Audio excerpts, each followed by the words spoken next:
Okay, good morning to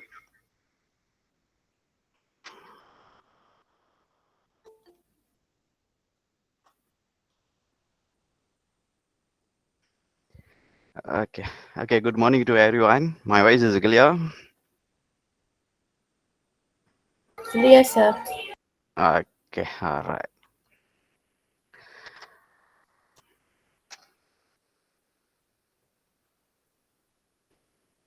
Okay, attention to ladies and gentlemen. Okay, kindly follow this webinar section rule. Namely, first, all participants must mute their microphone and turn off their videos during these sections.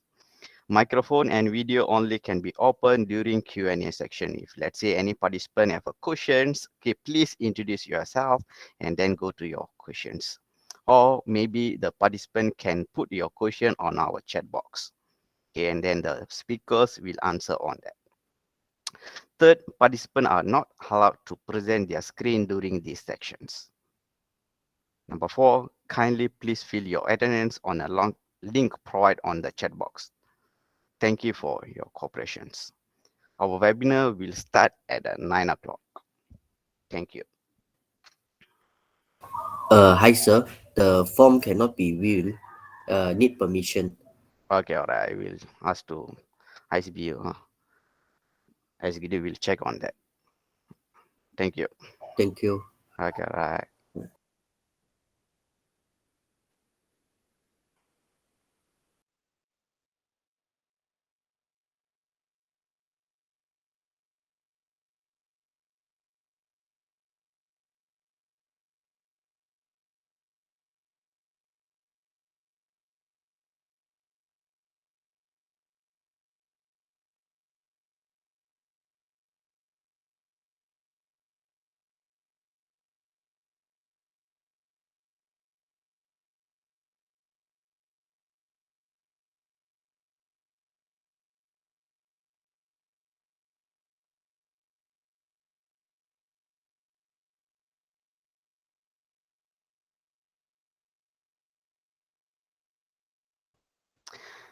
Okay, dear participant, please check the link is provide current. Okay, current link. Okay, maybe so that thing is already at solutions. Okay, I think so all of you can be enter your attendance. Thank you.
Okay, good morning to ladies and gentlemen. Thank you for joining us for today's webinar with a very interesting topic, which is a cybersecurity towards industry revolution IR 4.0. Okay, before we hearing more on this from the two huge experiences speakers, first let me introduce myself. My name is TS Dr. Lachmanan Shanmugam from Department of Information Technology and Communication in Polytechnic Bali Pulau and moderated today's webinar that organized by International Conference on Business Study and Education, ICBE. Welcome, ladies and gentlemen. Now it's a time and great pleasure for me to welcome and introduce our first speaker. Dr. Ang Song Long is currently the senior lecturer at the Department of Computing, UOW, Malaysia KDU Penang University College. He has more than 10 years of experiences in teaching and learning process. He received his Bachelor of Science and Master of Science in Mathematics and PhD in Computational Intelligence from the University Science Malaysia, USM. His technical focus are artificial neural network, machine learning, and deep learning. His research area covers multi-layer network, machine learning, and deep learning. Dr. Ang also is a passionate researcher and has been developing his skill in machine learning artificial intelligence for 12 years. Not only is stopping there, he doing research on clustering and classification in multi-dimensional dataset. He has published articles in journals, conference proceedings, which include the World Scientific and Engineering Academic and Society, Journal of Quality Measurement, International Conference on Deep Learning Technologies, and Journal of Science and Technologies. He is currently involved in Industry Revolution 4.0 project, which is related to artificial intelligence. Without the prolonging the time, I will invite Dr. Ang Song Long, who will present about the cybersecurity instead of IR 4.0. Welcome, Dr. Ang. Morning. Morning. This is Good our morning, second. everyone. Yes, this is our second time we meet through the visually the webinar. Yeah. Okay. It is our honor to have the invitations today together with Associate Professor Dr. Joshua Thomas. Okay. Morning, morning. Yeah. So I'll be the first speaker to handle the first sessions. So the time will be around 1 hour, and I'll try to share with you what I know so far in Industry 4.0 together with the cybersecurity. What will be the impact on it? And later on, after my sessions, it will be Associate Professor Dr. Joshua Thomas sessions. We will definitely try to light up your day with interesting topics and contents. So let me introduce myself again. I'm Dr. Ang Sao Long, Senior Lecturer from Department of Computing's UOW KDU, Penang, Malaysia. So today I'm going to talk about cybersecurity warfare in Industry 4.0. So what will be the challenge? So let's have a look on the slide now. I'm going to share my screen, and I hope you're ready now. Sure. All right. So let's begin the sessions.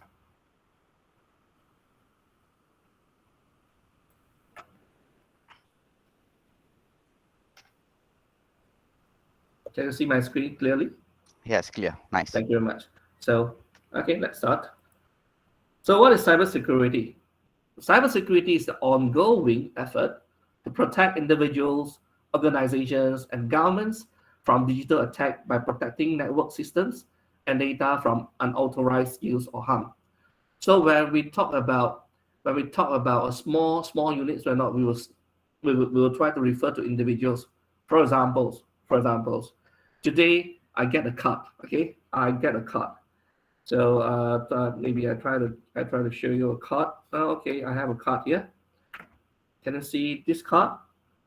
Starbucks, right? So I subscribe this card. Okay, I top up money into my Starbucks card. So I may enjoy discount definitely, but at the same time, the Starbucks will be able to know my preference from the record of transactions. For example, I'm a mocha lover. I used to have like maybe consume one glanty size of a mocha every week, then Starbucks will be able to know, okay, the preference of Dr. Ang is on mocha. So this is on individual basis. I myself may not be able to bring great impacts for Starbucks to take initiative to provide discount to mocha drinks. I would hope it will do so, okay, because that's my favorite drinks. However, Starbucks will take into account of many individuals that combines together, that give a strong message to the board of directors or the board of directors in marketing to make decisions.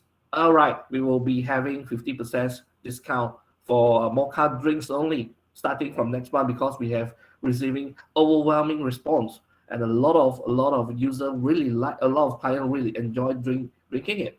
So this is one of the strategies of the Starbucks, of the strategies of getting the preference from the data just with a card. Inside this card, I have my full names, I have my address, I have my birth date. Okay, I have my birthday date. I have a lot of things stored inside this card. Yes, I might be enjoying the discounts, but as a trade-off, I need to trade my data to. I have to sacrifice the data of myself to Starbucks. Okay. However, we do have the Data Protection Act. Okay, implemented, made by the government's policies, so you don't have to worry that your data will be misused in Malaysia. If we talk about organizations that will be quite crucial. For example, so let's say I have that there is a department that's storing the bidding price for mega project.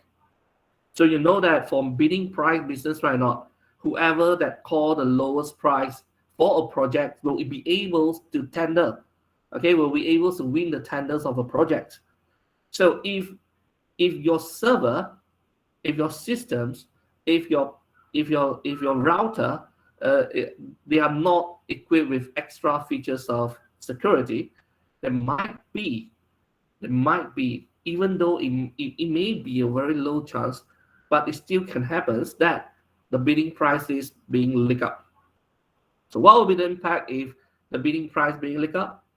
That will create, it will cause a huge impact to your company of losing a project, because not because of incompetencies, but because of the leaking data.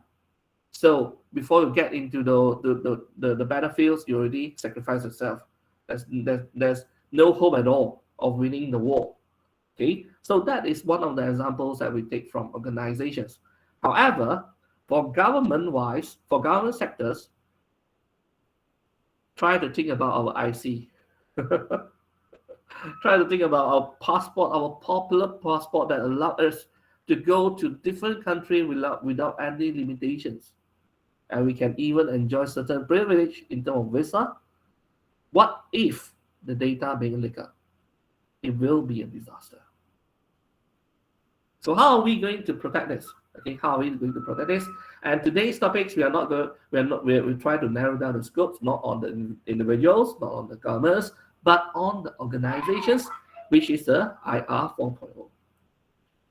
So what is IR 4.0? When we talk about IR 4.0, so some of you might have listened these terms quite frequently recently, okay? Because it's a very hot terms that use among the industry player. They are rushing, they are running, they're chasing behind in order to reach the levels, the minimum levels of the Industry 4.0. So let us look at what is Industry 4.0. But before that, we have to go backward to see the very originals of the industry, which is Industry 1.0. In Industry 1.0, it happens 1784, where steam-based mechanical productions, all the machines are being powered by steam. By steam power. Steam power means that you have to heat up the water, and by using the evaporations of the waters that create the steams, and the steam will start to create some chain effects to pass the energies from one to another one, and eventually the machine will start to run. But in 1870s, it took around 100 years before the Industry 1.0 can be evolved into Industry 2.0, where electricity has been invented. So electricity is massively used in industry, starting from 1870, and we had the first assembly line that control the overall process of the item creations. And then move on to another 100 years, roughly 100 years, okay, 1 century, 1969, where we have the first programmable controller. We call it Industry 3.0. This one, Japan did it very, very well in 1990s. They are very good in rule-based systems. They use if and else. They use the fuzzy logics. They try to give command to the machines to come up with the outputs that they require. However, at that time, only a few researchers believe that the machines has its own brain. The machines know how to respond. Okay, the machine know how to react if there are any changes, just like human. Only a few researchers believe on this. Why? Because at that times we do not have advancements in terms of computing processor, in terms of graphic processing unit, GPU, or the CPU. Okay, it's quite slow. Okay, and it is impossible for us to think that one day that the machines might have brain. However, when we move on to look at the years 1969 to 2014.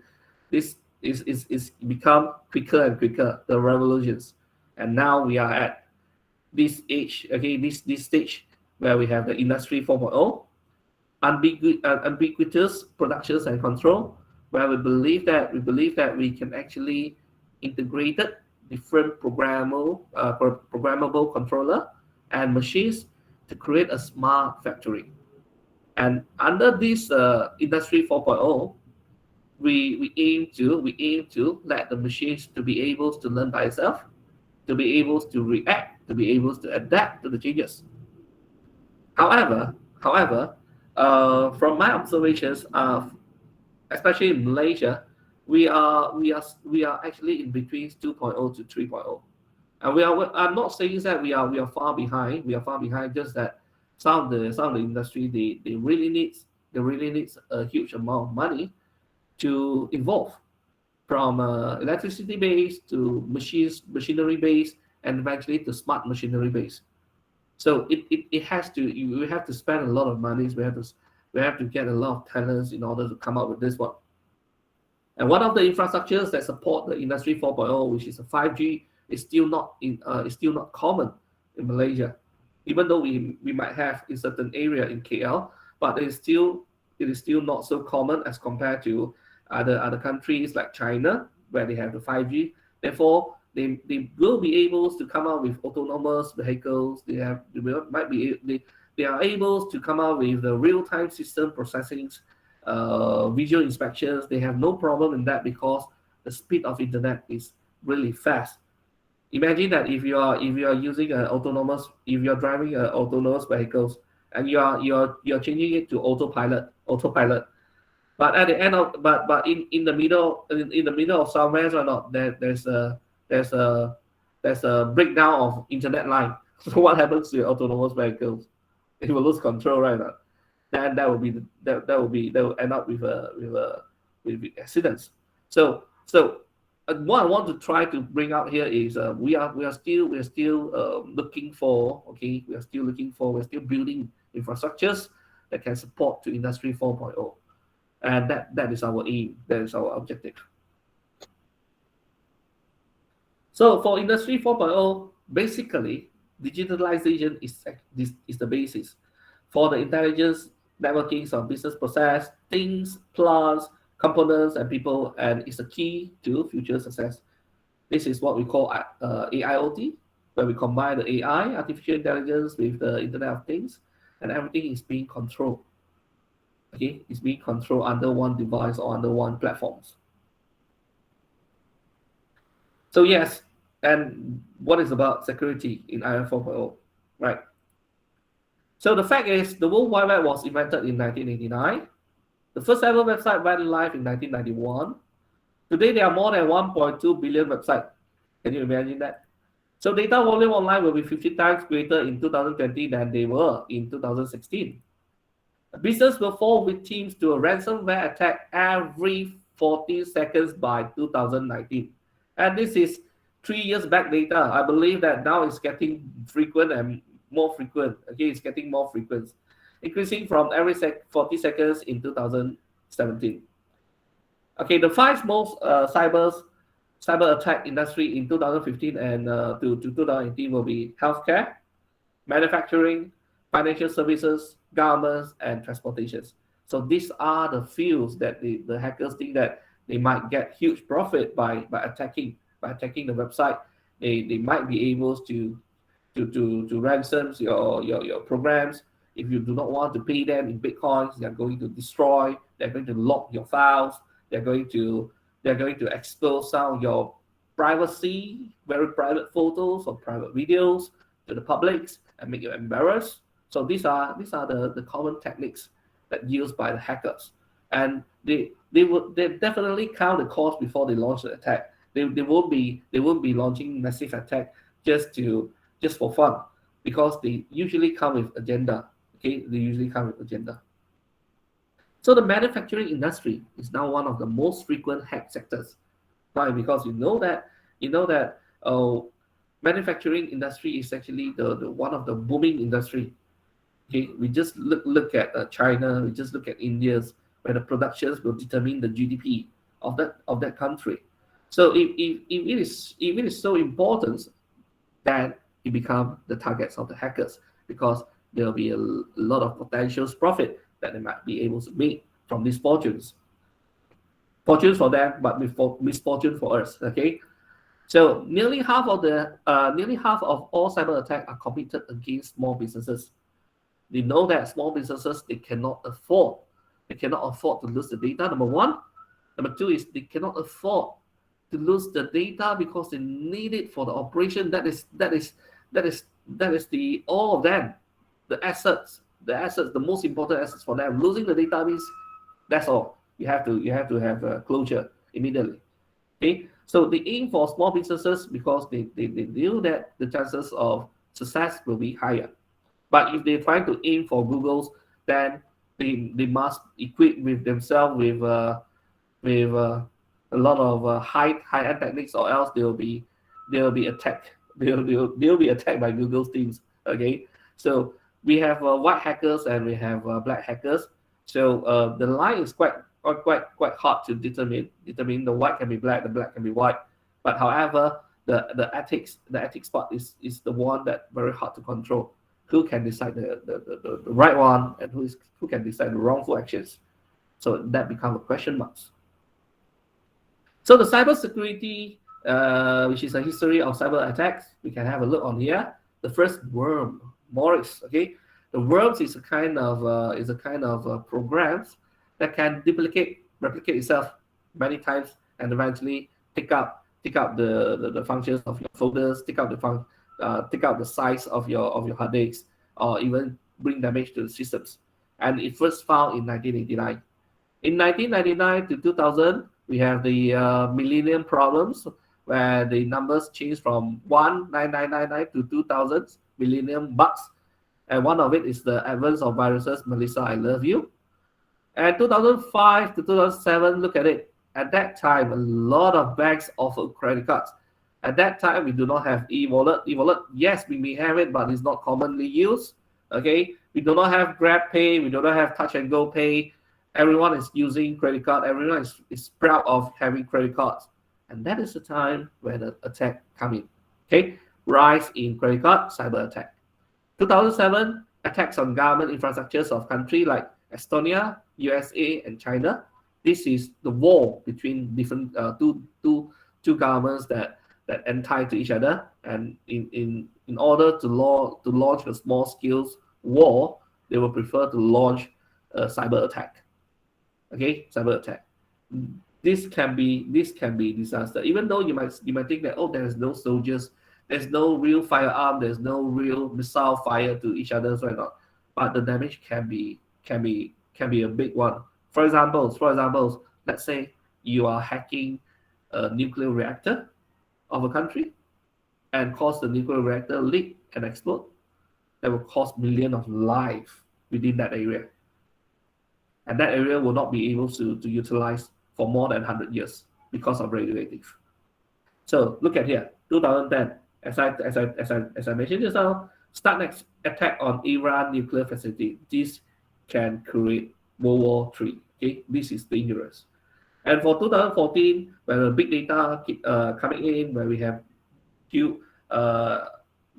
bigger size of storage for the primary memory, for example, the hard disk and server, then a lot of massive data breach of Sony Pictures or PS3.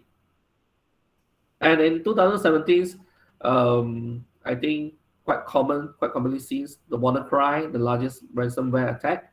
Many laptops and desktop got infected, and you have two choices: whether you pay the ransom.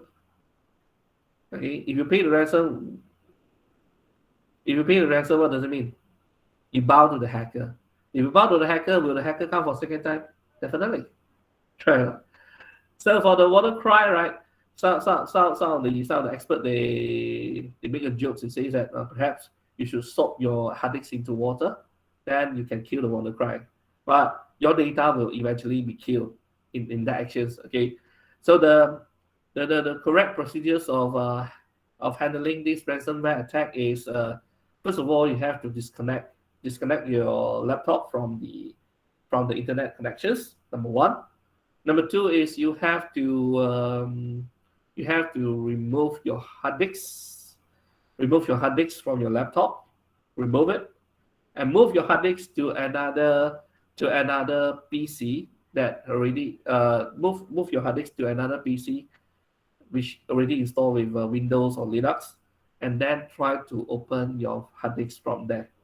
That will be a better, safer methods, procedures to save your file if you got infected by ransomware, because ransomware will give you certain time durations.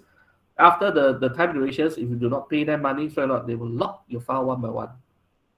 And most of the victims, when they got infected with this, when their laptop get infected with this ransomware attack or not, the first thing that will do is they will go and click the file that they think most important for them.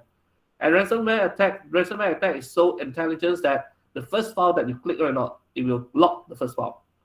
If you click on the second file, then it will try to lock. It will start the automations of locking files for your second folders. So if you keep on trying, then eventually all your folders will be encrypted, and you will not be able to break it. Okay. Another method that good to use for now, because it's an O virus, is to get the malware. You can mostly retrieve most of the maybe 80% or 90% of your data from the hard disk without the risk of being encrypted by this ransomware attack. So it's not only and it is one of the incidents. It also happens in India, the worst hit in Asia. So this is actually the worst hit countries for the ransomware WannaCry. So when we talk about the Industry 4.0, we are talking about industry. So at an organizational levels, it is everyone's responsibility to protect the organization reputations, data, and customer. So now I would like to give you a scenario, right? Assume that you are an engineer in an industry who is responsible for managing all production machines. In order to log into the systems to control those machines, you need to set a username and a password to gain access to the machine control. You are given a few options to pick the username for the systems. Which of the following options would you choose? Choose two correct answers. So you're free to leave your answers on meeting chat. I'll give you 5 minutes for this one. 5 minutes for this one. So please answer to these questions, and I will reply you on the meeting chat. You have 5 username. You have 5 username here, but which two are the safest? I will discuss this with you in 5 minutes. Please make your choice. 2 correct answers, yeah? 2 correct answers.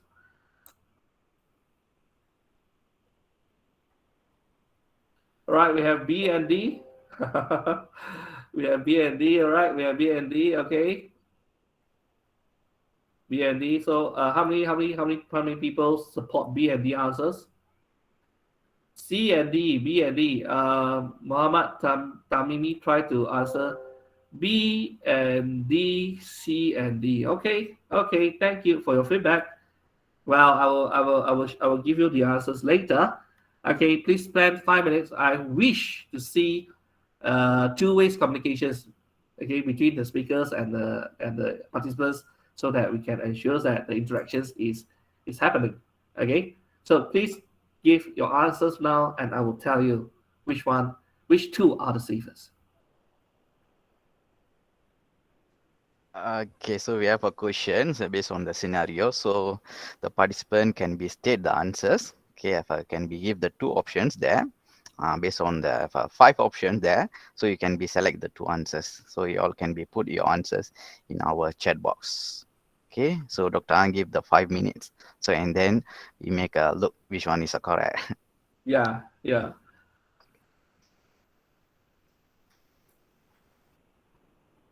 Thank you.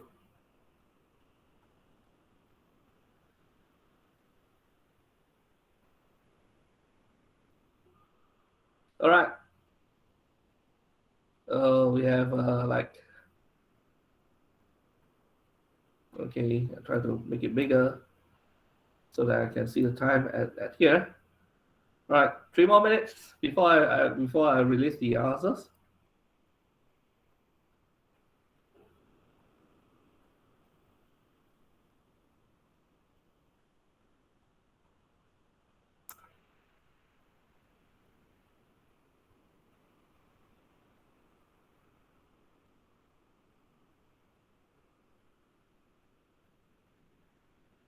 Let me see whether any of you managed to get the answers. B and D. Okay, so far we have 1, 2, 3 participants, but unfortunately it seems that they failed to get the answers. Good try, but that is not the answers. How about others? Yes, sir. How about the others? Okay, please Yeah. respond. Okay, we have Yeah, Dr. 37. Lecturer, maybe next time we should prepare certain gift, yeah, for Yeah, those sure. the answers we can give away certain prize. Sure, sure, sure.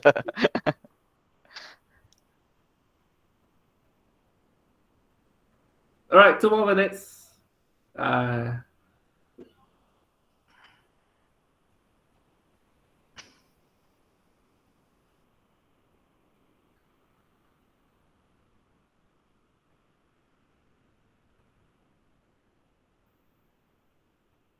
None of the above. Wow, good one. Come on, Azrin, I pay respect to you, but the answer is wrong. None of the above is wrong. The question says that choose 2 correct answers, so definitely there will be 2 answers here. Yeah. Good try anyway. Thank you for participating. How about others? B and D. No. B and D is not a good idea. So which means that some of the participants here, you are having risk, you're having risk, because you have the preference of setting your username in this way, and that is a favorite for the hackers to hack into your systems. They like the way you set your username. Why? Because of the certain reasons which I am going to expose to you later.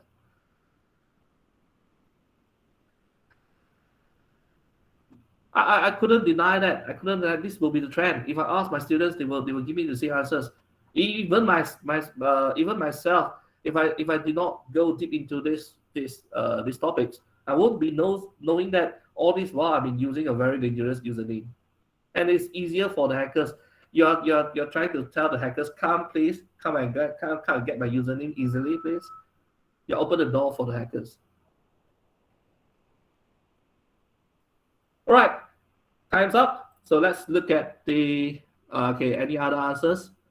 We have the C and D, we have the B and D, A and D.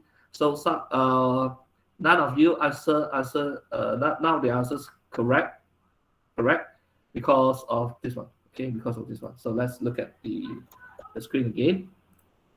Let's look at the screen again.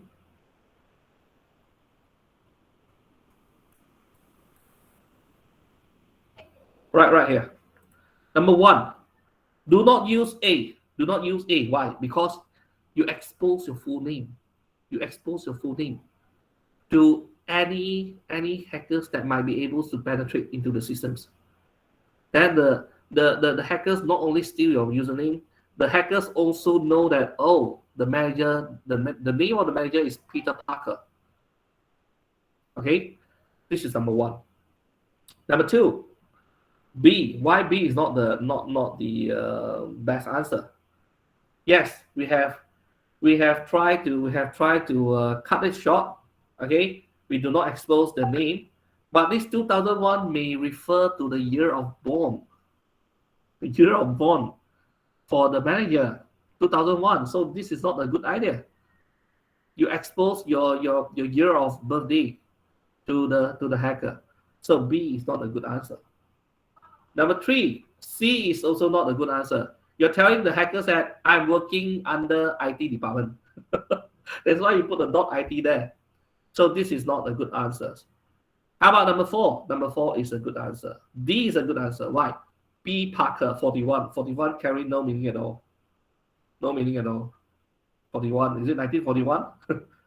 if you live from 1941 until now, you might be 100 years, near to 100 years old. Okay. Or P Parker. So I couldn't guess what is your full name. I just know that one of the partially name is a Parker, but I don't know what's the P stand for. Okay, it can be other names. So the answer is D and E. So you have to. There will be some useful tips for choosing a username. First one, don't use your full name or parts of your address or phone number. Don't use your email username. Don't use the same username and password combination, especially on financial account. It will be easily tracked by the hacker. Don't choose a super odd username and keep on using it many times. Yes, it's super odd. You try to build a barrier to fetch off from the hackers. But if we use it again and again, hackers will know your patterns. Eventually, they will be able to get what they want. And don't choose a username that gives clues to your password, such as series of numbers, letters, or the first part of the two-part phrase, such as knock or starlight, or the department in which you work, such as IT. So do choose a username that appropriate for the type of account, which is business, socials, and personals. So I hope that give you a new guidance to choose your username so that you won't fall into become the next victims of the hackers. So I have another request. To request the participants, please go to www.menti.com and use the code 1241020606 to share with us what are the types of security threats which cause huge damages to the industry. So can you please leave your answers by going to www.menti.com and use the code 12410606 to join the Menti, and then leave your 3 answers. List the type of security threats which cause huge damage to the industry. So let us look at the. So this is the Menti.com. This is the Menti.com. Perhaps I should share it on the chat so that it will be easier for you. Menti.com. And then you just have to key in the code. Okay, you just have to key in the code in order to leave your answers. Okay, to leave your answers in word cloud, and we will see your output right here.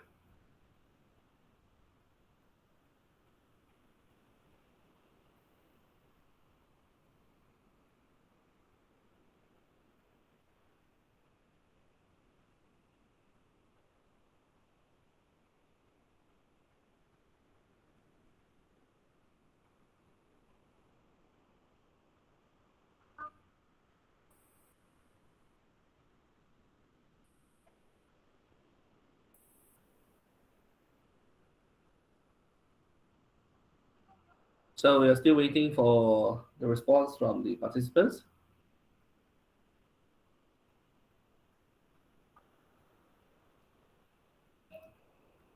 Go to menti.com, key in these numbers, then please leave 3 answers that you think that what kind of cybersecurity threats will cause huge damages to the industry.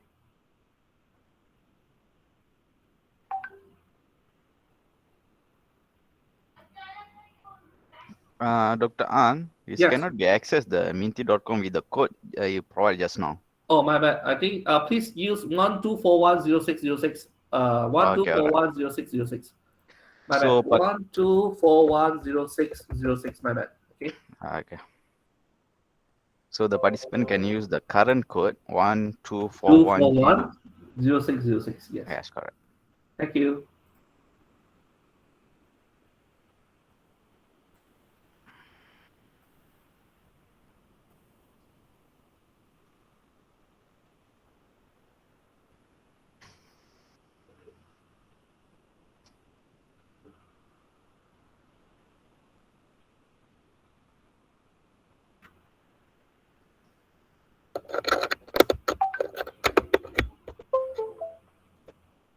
I'm still waiting for the inputs from participants.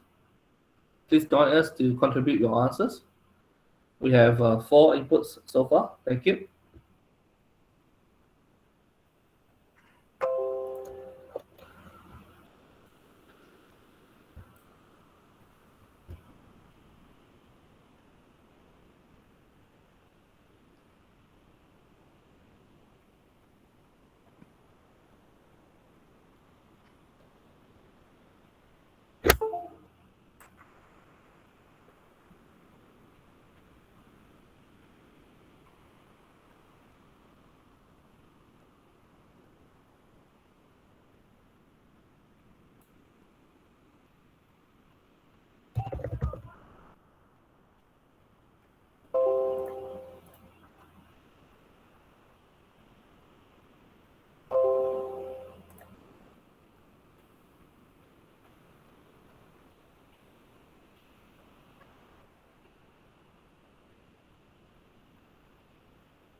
All right.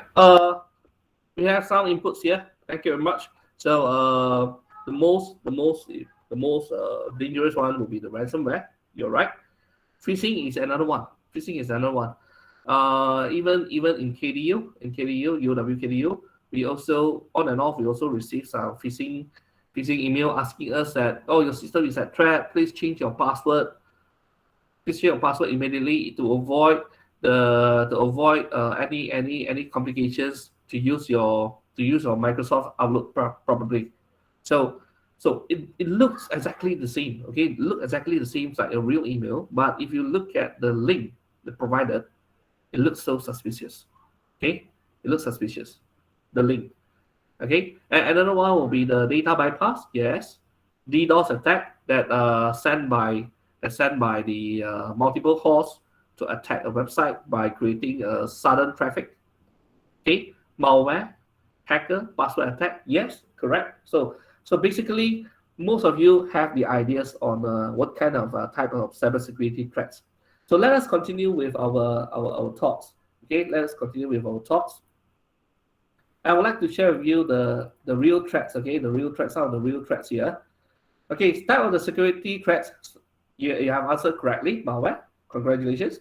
Phishing, and we have the spear phishing, man in the middle attack, deny of service attack (DDoS), SQL injections, zero-day exploit, advanced persistent threat, ransomware, and DNS attack. So how are we going to solve these problems? Okay, so one of the examples, we have the Black Energy Trojan strike against attack Ukrainian electric power industry. On December 23rd, 2015, around half of the homes in the Ivano-Frankivsk regions in Ukraine, population around 1.4 million, were left without electricity for a few hours. So a power distributor that served 538,000 customers say 27 of its substations went dead. So imagine that. If we can attack the power industries or not, we can let the whole country black out. So this is dangerous. So how far we can compromise? You look at the percentage of organizations compromised by at least one successful attack, and it keeps on increasing. What does it mean? It means that if a company get affected by the virus the virus or not, the company willing to pay the ransom money in order to get back the data. And look at it, percentage of organizations, it keep on rising up, which means that more and more company, they choose to bow to the attacker rather than solving the problem from the root. So how far we can handle this? How far we can bear with this? Look at 2021, it's getting higher and higher, which means that the hackers, they have already refined their techniques until some of the antivirus may not be able to solve the problems. So industry IT security, estimated loss of security failure. Number one, data loss. Suddenly your entire data is lost. So what could be the cause for reconstructing the data? This is a nightmare. And loss of know-how. Your competitor gain access to your confidential data, for example, like characteristic data, construction plan. How great will be the damage be for you? Downtime, machine downtime. You let the whole city electricity, the whole electricity in a township black off. So all the machine line has to stop immediately. So you will have to bear millions of losses. Employee working hour, when the machine stop, then the employee will stop working, and you still have to pay the money. Or hijacking your computers. By hijacking it, then you will be able to get all the information that you want. Reputations. If your company being attacked by so many hackers, and a lot of cases being published on the newspaper, do you expect people to still have confidence with you? Definitely no. So the questions of every one of us to consider regarding cybersecurity is how to define it. So you can create an insider threats programs, you can train employees, you can maintain compliances, you can build a cyber incident response plan, a team, update the system and software from time to time to the latest one, back up your data, initiate phishing simulations, and secure site with HTTPS. So these are some of the methods, okay? Some of the methods. So this is actually the firewall. This is actually the router. You set extra password on your router. This is a intrusions prevention systems. You set another intrusion prevention systems. As long as these systems detect the similar attack right now, it will block the traffic. Okay, it will block the traffic. Okay, and this is firewall. I think this is antivirus, and this is the anti-bugs and anti-malware. So for industry 4.0 right now, usually they will be doing this. Okay, plan security will stand for the outer layer. They will forbid any unauthorized persons to get into it, and then the second layer will be the network security. They will set password for the router. They will set password for the switch. They will set the host to be DHCP, Dynamic Host Control Protocol, based on Dynamic Host Control Protocol, so that the IP address cannot be is not static, it's dynamic. So if the IP address is dynamic, it will be hard to launch attack to a certain computer devices.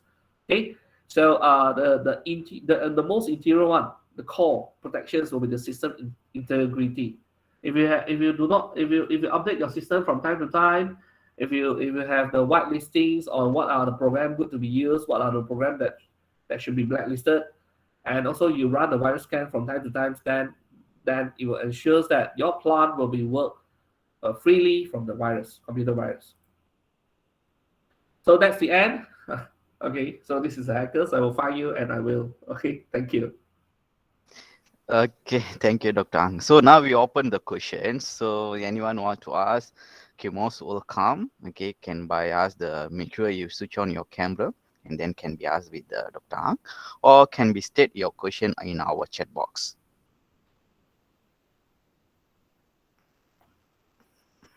Okay, any questions?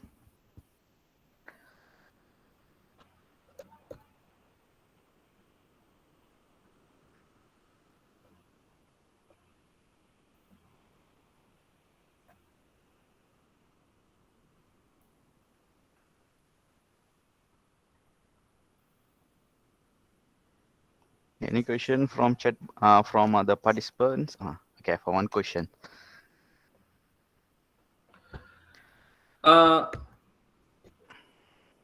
Usually, if you are talking about a small, okay, we have one question from any suggestions how to justify the cost for layer defense. Let's talk about networking.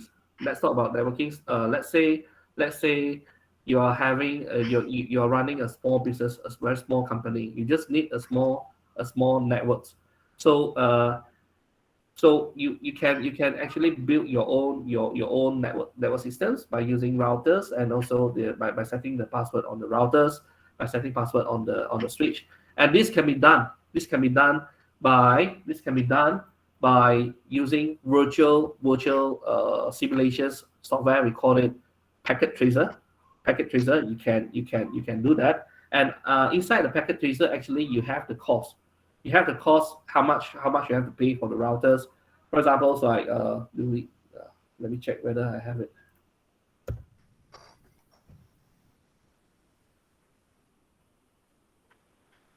Okay, so I'm sharing my screens now.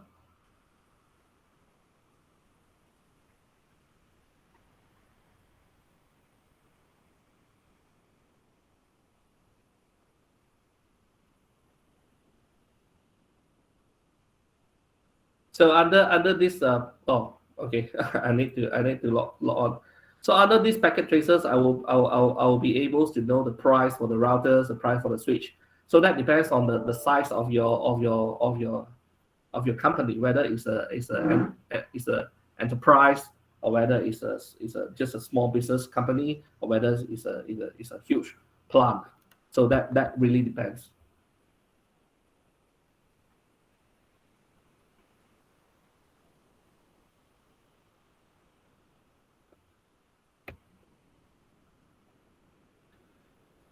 Okay, last but not least, you can actually check whether the emails that you are using currently being sold by third party by going to this website, haveibeenpawned.com. You can actually key in your email and you'll be able to detect whether your email being sold to the third party or not. Anyone want to have a try? Usually in cyber Jayas, right now they have a teams. And also in University of Malaya, they have a teams of white hackers. And I believe that under Mosti they have also one, and also the Suruhan Jaya Communications Malaysia, they also have another teams. So they are actually you know that the best way to defend is actually to attack. Usually those white hackers or not, they are very capable in attacking, and that's why after knowing all the single details of attacking or not, they know how to block the defense.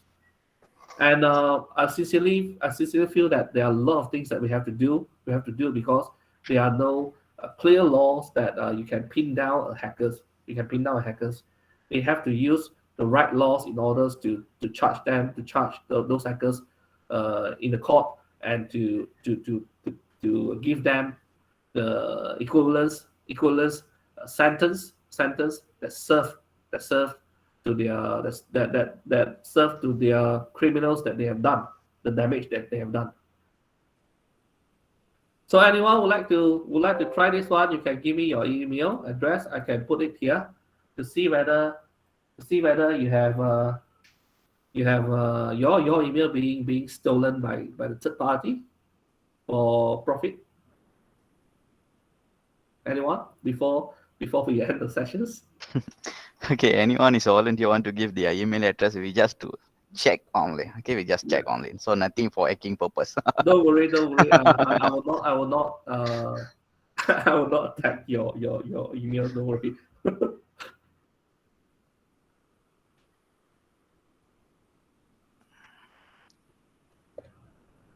Any volunteers? No, Okay. Okay, Oh, okay, okay. so Farizaki. Okay, Farisaki. give your Yeah, your give me email your address. give me your give me your Gmails or emails or Yahoo mails. Any mails will do.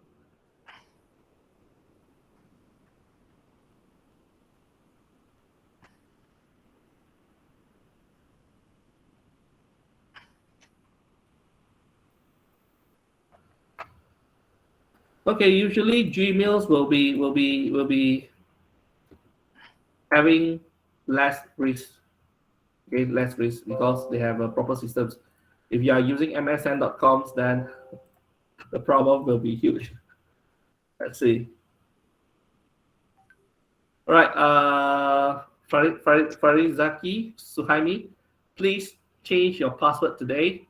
Make sure it is a combination of capital letters, small letters with special characters, because it seems that your emails has been has been used by the third party for certain activities.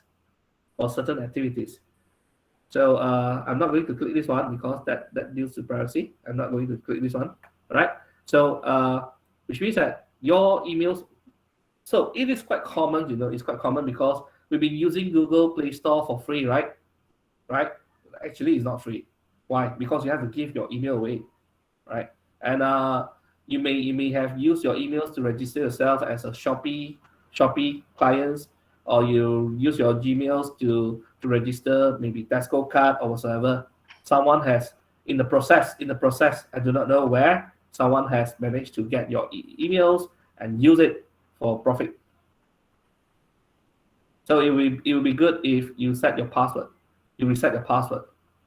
Okay, so that even though they might use your Gmails, but that they will not be able to get into your Gmails to see the contents.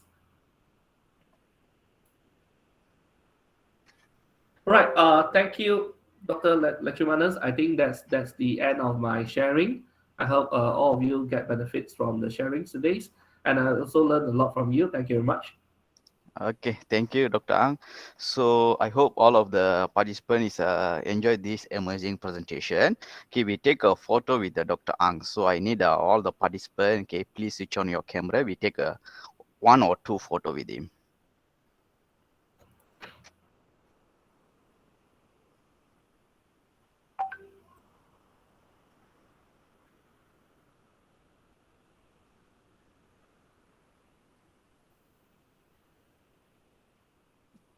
Okay, participant can switch on your camera.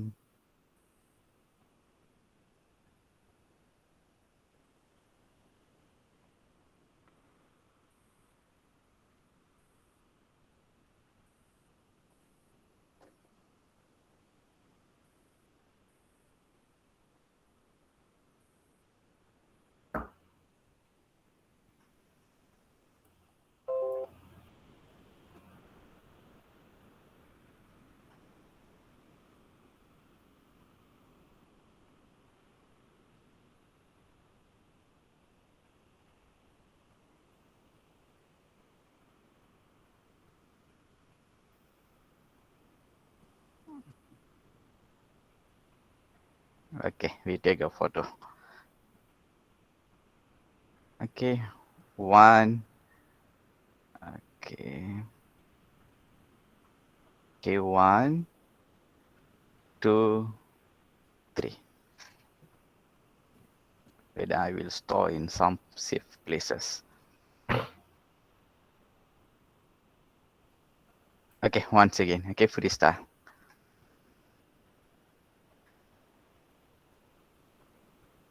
Okay, one, two, three. Okay, thank you so much for all the participants. So now we move to the second section. So before that, okay, would like to thanks for Dr. Ang. Okay, so spend the time to us to explaining about the cybersecurity towards on the industrial 4.0. You're Thank you, welcome. Dr. Ang. You're welcome. Okay. Okay, attention to ladies and gentlemen. Now it's a second slot and a great pleasure for me to welcome and introduce our second speaker, Associate Professor Dr. Joshua Thomas is a senior lecturer at UOW Malaysia KDU University Penang. Since 2008. He obtained his PhD Intelligent System Technique in 2015 from University Science Malaysia, Penang, and master degree in 1999 from Madurai Kamaraj University, India. From July to September 2005, he worked as a research assistant at the Artificial Intelligence Lab in University Science Malaysia. From March 2008 to March 2010, he worked as a research associate at the same University, USM. His work involves experimental research and software prototype combining optimization with visualizations. Currently, he is working with the machine learning, big data, data analytics, and deep learning, especially targeting in recurrent neural network (RNN) for image tagging with embedded natural language processing, end-to-end learning system, and design algorithm in drug discovery. His work involved experimental research with the software prototype and mathematical modeling and design. He is an editorial board member for the Journal of Energy Optimization and Engineering, and book author, editor, and invite guest editor for Journal of Visual Language Communication. He has published more than 30 papers in leading international conference proceeding and peer review journal. And currently, he published two books, namely, first book is Advance of Machine Learning Clean Energy at and the Transportation Industry. And then second book, Smart Cities and Machine Learning in Apps. So the both book is currently is available in the website. So the link we send into our chat box. Okay, without the prolonging time, I will invite Associate Professor Dr. Joshua Thomas, who will present about the quantum computing. Okay, good morning. Yeah, good morning, Associate Professor Doctor. Previously, it's just all the titles, doctor. So currently, it's give a promotion to be Yeah, AP. just this year promoted. Okay, good, sir. Okay, welcome everyone to December 2021. It's really good to see everybody virtually here. Thank God for all the initiatives and we all able to see virtually, even though we are in pandemic. And I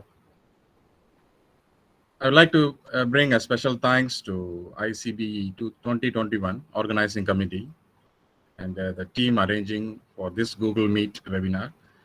A special thanks or special note to TS Dr. Lakshman Shanmugam, try to connect me with posters, correction of posters, and with email during the busy schedule, and arranged for this invited talk.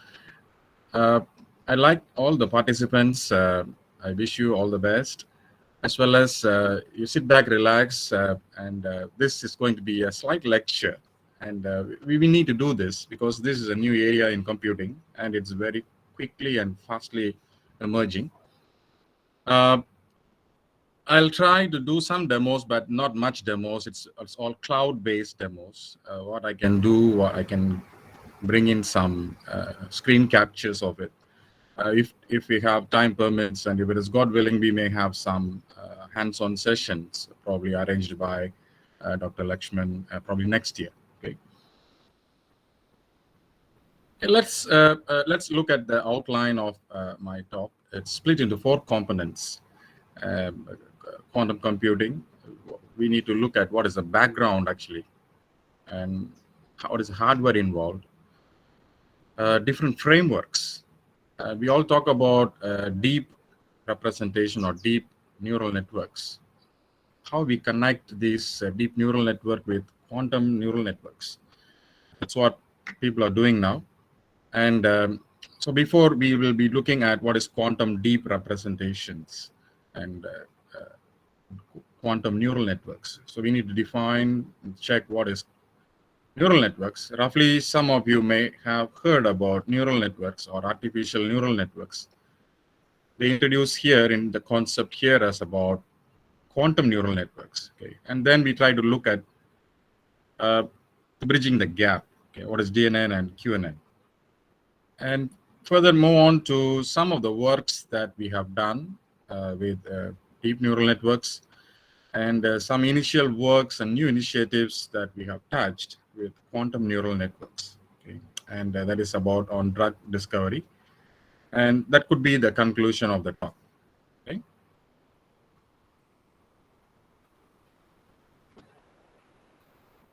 What is this? Looks like a chandelier light, right? But I believe that quantum computing, it's a new field. I think we all agree on this, right? It is expanding and exploring into various areas with new software development libraries. So everyone in this conference will agree quantum computing is a new field, isn't it? But it is not very new. It's already there. It's moving very fast.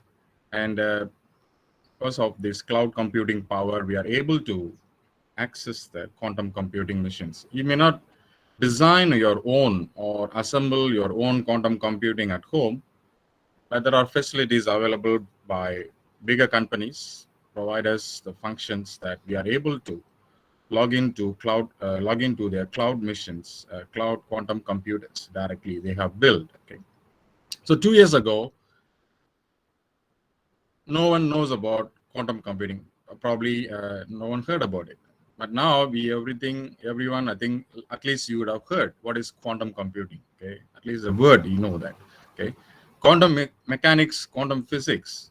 Those who are from the physics background, those who are from chemistry background, you would have heard about this quantum term, right? Quantum chemistry, quantum physics, quantum mechanics, right? So we all marry everything together. So quantum computing is basically an amalgam of computer science and quantum physics, and we put them together. So who knows both? So that is the biggest challenge. Okay, it's very hard and it's a bit tricky to find people, those who are very good in quantum physics and very good in quantum computing. Okay, so you'll get people who are very good at computer science, and you'll get people who are very good at physics. But now, for quantum computing, we need people who are good at both. And it's an emerging field, and plenty of resources. You have to spend your time in research when you are looking until to this direction. Okay. Little history about who is this guy. He is the developer of quantum physics, a great physicist. Okay. For example, we look at different physicists as Einstein, Newton, right? We can also add him to the same list. Richard Feynman, or we called him Richard Feynman. He's looking at 2 big quantum computers. So his dream comes true now.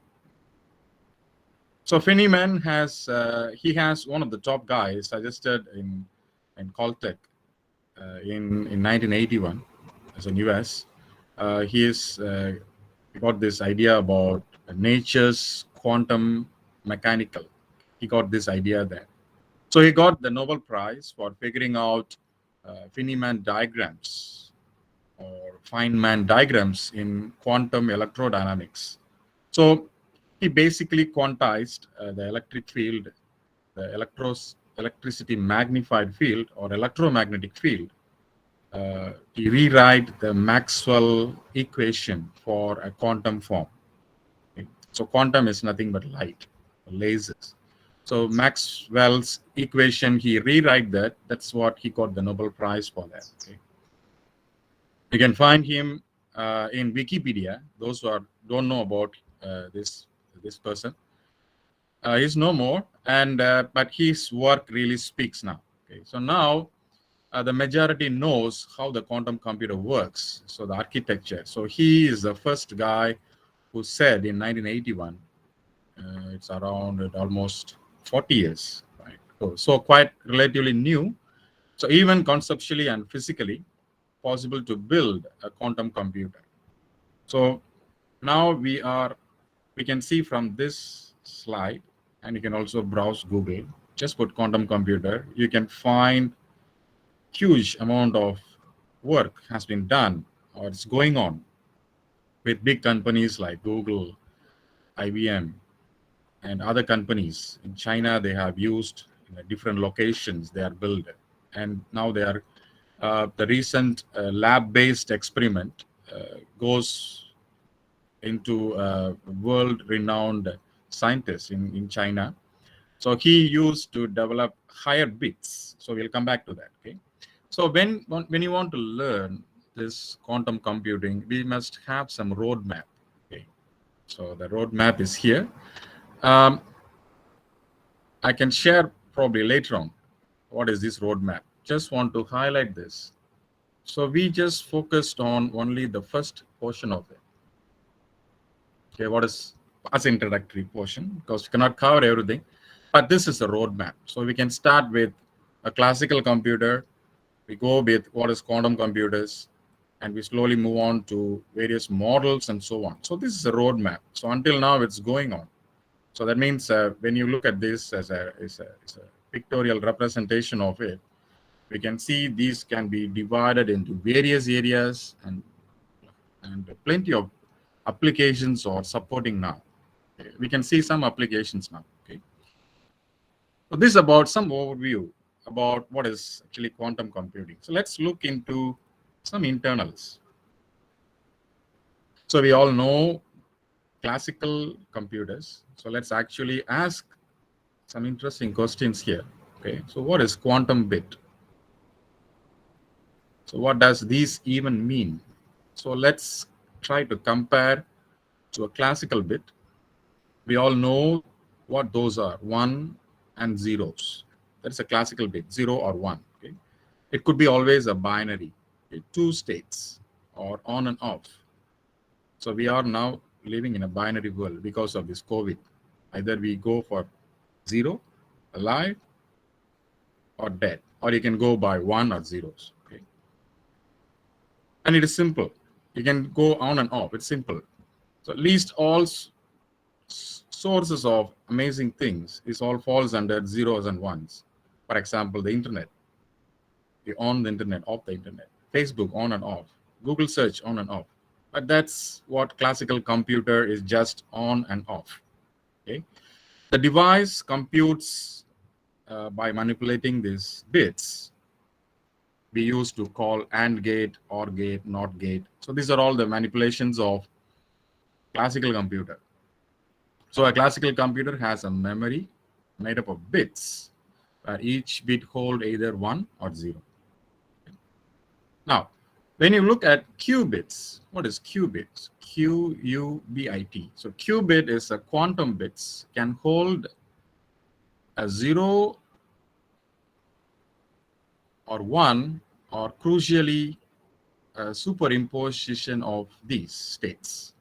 So those who are not believe in God, when you start learning quantum computing or quantum physics, you have to believe in God.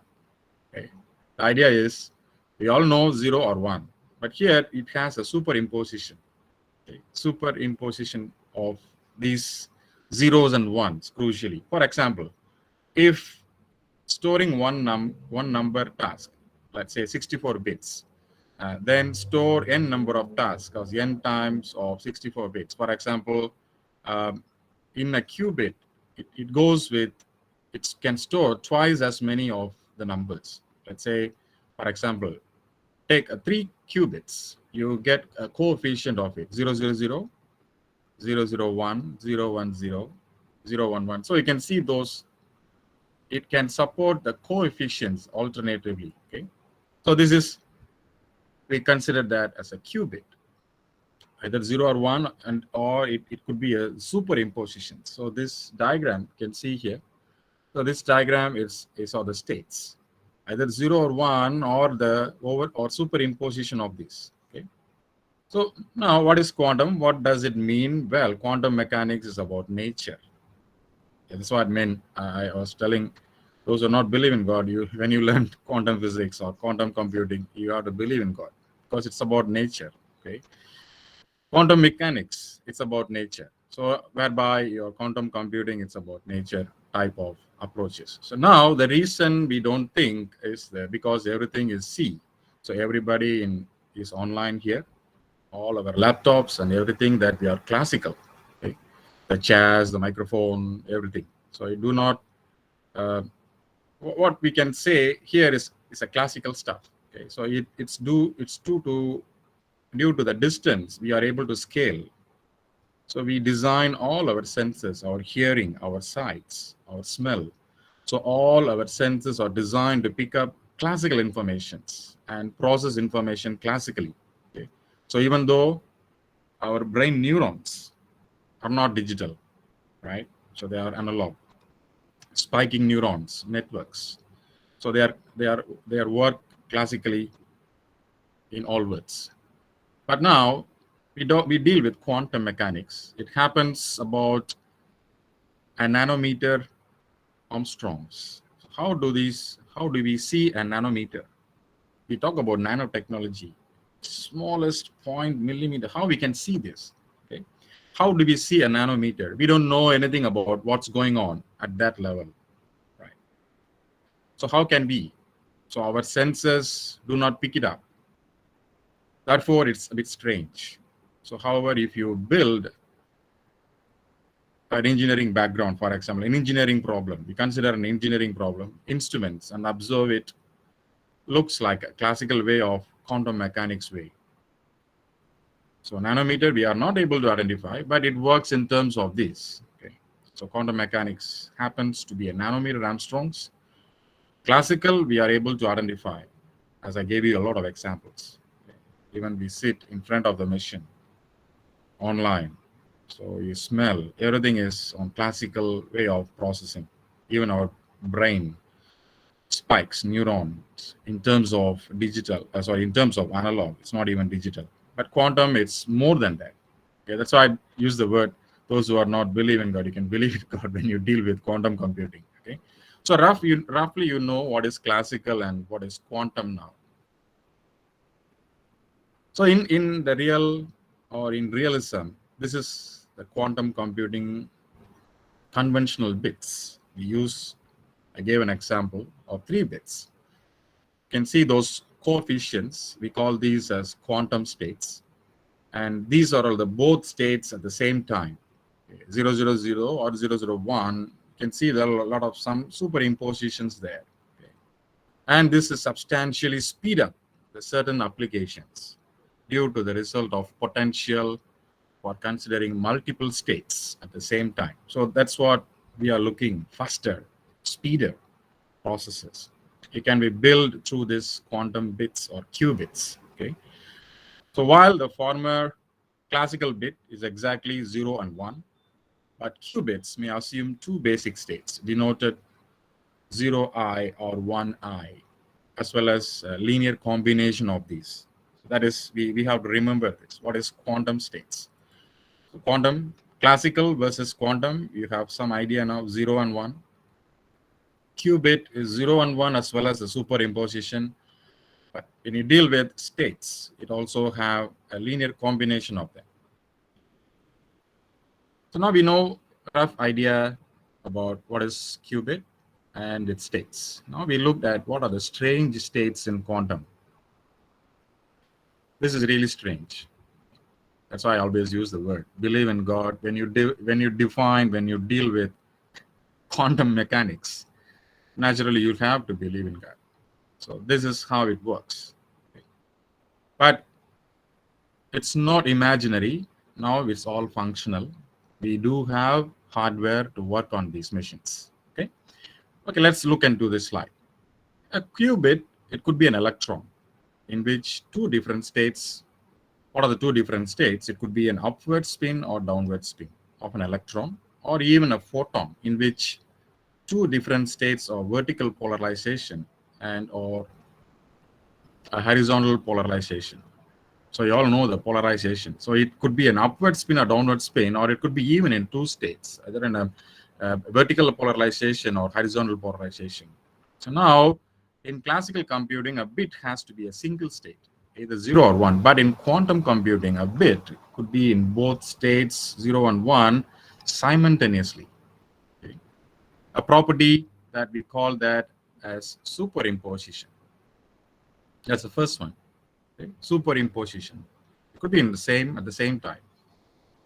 So this can be understood as a flipping of a coin that can be head or tails happen simultaneously. Only when it lands, then you know, or it could be landed in your hand, then you know either a head or tail. But in between, you can see the different states of the simultaneously it's moving. Right. So another important property of your quantum computing, the second one I try to look here is entanglement. Okay. So qubits have interacted at the same point or entangled in pairs. There is no computing terms, we use the word backlog, or it could be blocked. There is no such thing here. Okay, so another interesting strange state in quantum is entanglement. So qubits that have interacted some point of entanglement, we call that as a pass. Okay? So if a state of one bit in the pair is known, suppose it should be upward, you can also predict that, yes, it's going to be a coming down. So either an upward or downward. Or it could be a simultaneous in the downward spin state. Entanglement among the two qubits is valid no matter the distance here. Okay. So in classical, we are measuring through the distance. So here we don't measuring anything to the distance as long as they are in an isolated conditions. Definitely you know how atom works, how photon works. It's not collide. Okay. Unless otherwise you make them to do so. Okay. So this amazing phenomenon does not have any explanation yet, whereby Einstein mentioned this as a spooky action, okay, a spooky action at a distance. The third thing is pretty much important. The phenomenon is called tunneling. So you look at the cartoonish diagram here. I use the blue ones or a classical bit. So you have a block, it cannot penetrate, right? It go and hit, so it cannot transfer anything. However, when you look at these qubits, you cannot block them. It will penetrate, right? So what does it mean by this?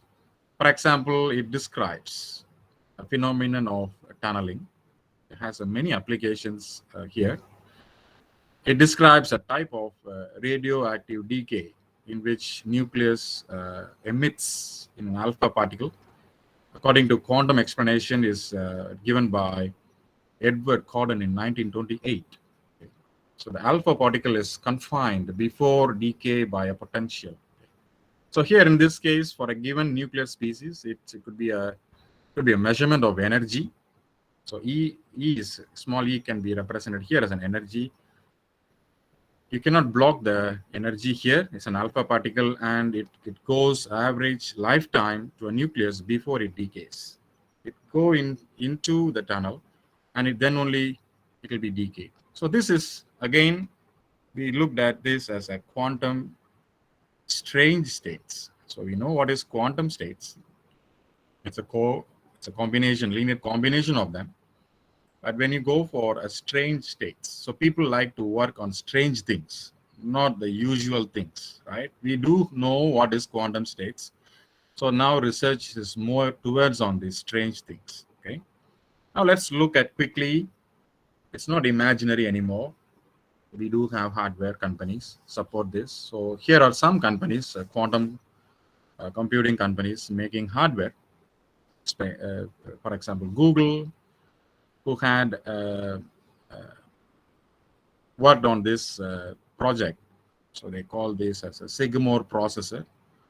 And the second one of two peoples of 72 bits, state of the art, maximum number of right now is 72 in Google. Okay, they could have increased, okay, because it's keep on going in experiments, and they released their competition is very high between IBM and Google on these two things. Okay, so now to IBM, number two is IBM here. When you look at this IBM machine, I think they have 49 to sorry. So they have the 49 to 50 bits, qubits. Okay, something like I think it's much more than that now. Okay. So they announced they had 60 and above qubits. Okay. The third one, we look at D-Wave, who use quantum annealing, okay, which isn't a universal computer. So when you look at Google and IBM, so they open for public. Okay. We are able to connect with them either through programming or either through a cloud. We are able to connect them. Okay. I'll show you how to do that in some screenshots. Okay. So that's why when you want to interest on that side, it could be a different session. You cannot cover now. But I just captured those screen captures here. Okay. Because it's cloud, it takes some time and so on. Okay. I'll come back to that. So these are the two machines, Google and IBM. They open for public. But the third one is more specific on projects. Okay. For example, D-Wave is a company. They are working with quantum annealing. It's very specific in certain type of quantum computing. Usually, they have mentioned to the world they have this 5,000 qubits. Imagine how complex is the system. But in quantum annealing, okay, it's more or like ASCII. And they are good solving optimization problems. So that's what people are looking now. So that is a special type of processor or quantum computer built on this processor. So they have mentioned it's on working on special projects. Okay. Intel come up with their processor, and Zhangdu based in Toronto, and they are doing a photonic quantum computing. Okay. Rigetti using a superconducting. It's good to see startups. Many startup companies are using big giants type with big giants like Rigetti. Okay. And so this is something like some companies are interested to showcase their work in quantum computers. So, but for the public options or public perceptions, Google and IBM have opened their business already with computers, with public. Okay. Now we look at a simple idea, what is happening in IBM supercomputing. I'm just focused on one here. IBM reveals its biggest quantum computer. Imagine there are a few pictures here. The middle one is inside the IBM quantum computer. And the third diagram is outside of the quantum computer. Imagine you want to build your own quantum computer. This is how it looks. Imagine how big is this. And it is very hard to build a quantum computer at home. You know why? Because now we look at the first diagram.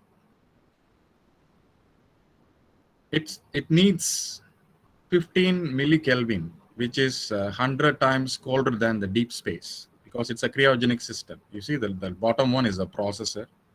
We want to deal with this processor.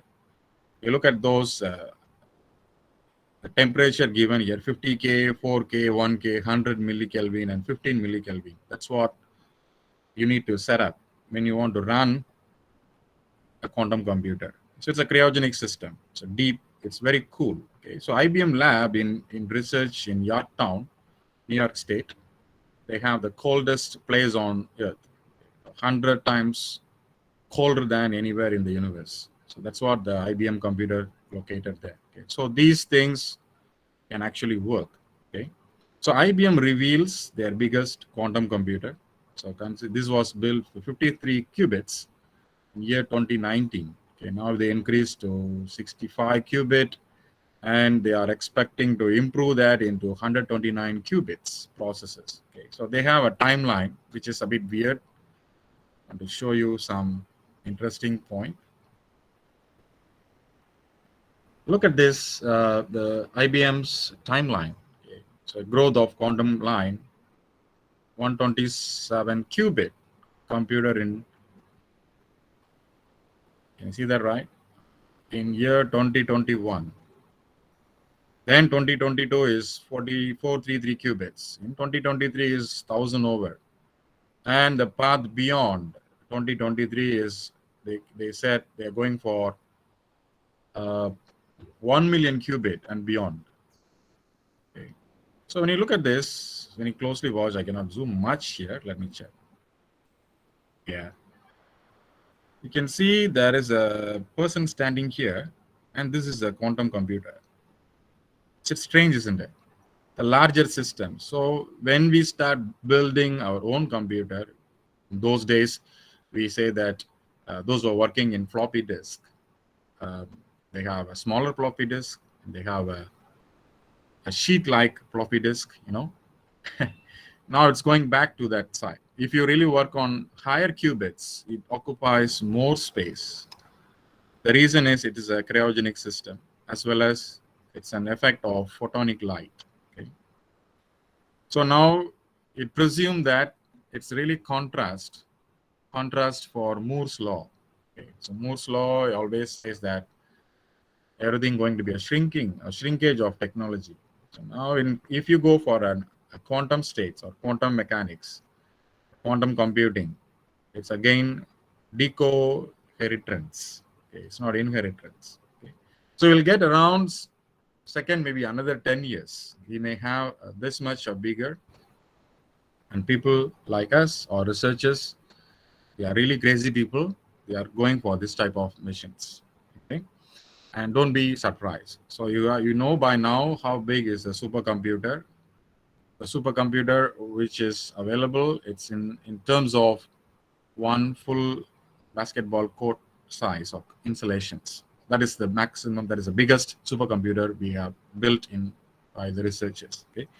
Similarly, when you go for this kind of missions, you want to build, increase in the qubit, there are a lot of, this could be the size. You keep on increasing, or it could be any big breakthrough coming. Not necessary, you may need to use this much of machines. Okay, but people are working on error corrections as well. So all from the theoretical point of view, now it's become practical. Okay, that's what my idea to mention here. Okay, so let's one quick simple block diagram of quantum computer architecture. So scientists and researchers are much more cleverer.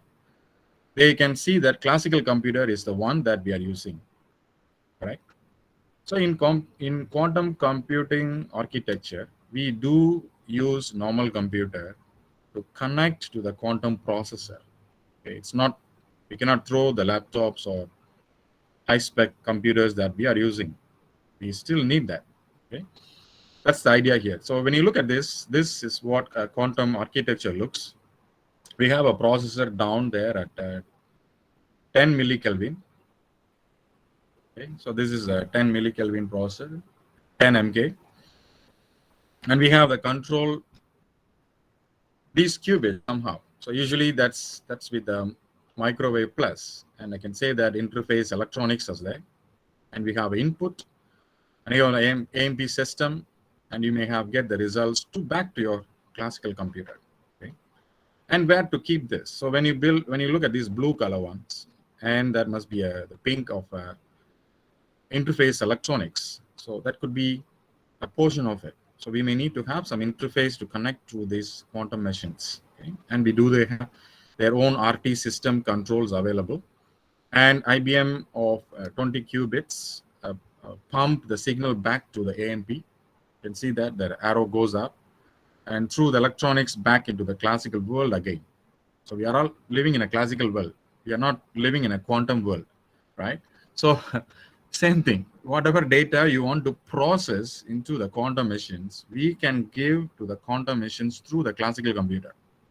Okay, and the processor of quantum machine, they can do those measurements based on the quantum circuits, and we'll get a number of output push back to the results to the interface of electronics when we get back from the classical computer, go back to the classical world. Okay? So now this is again very useful, and scientists are really interested to look into this. Only thing is the cost of the hardware to build the quantum machines. So but now, as I told you, IBM already constructed a very big machines.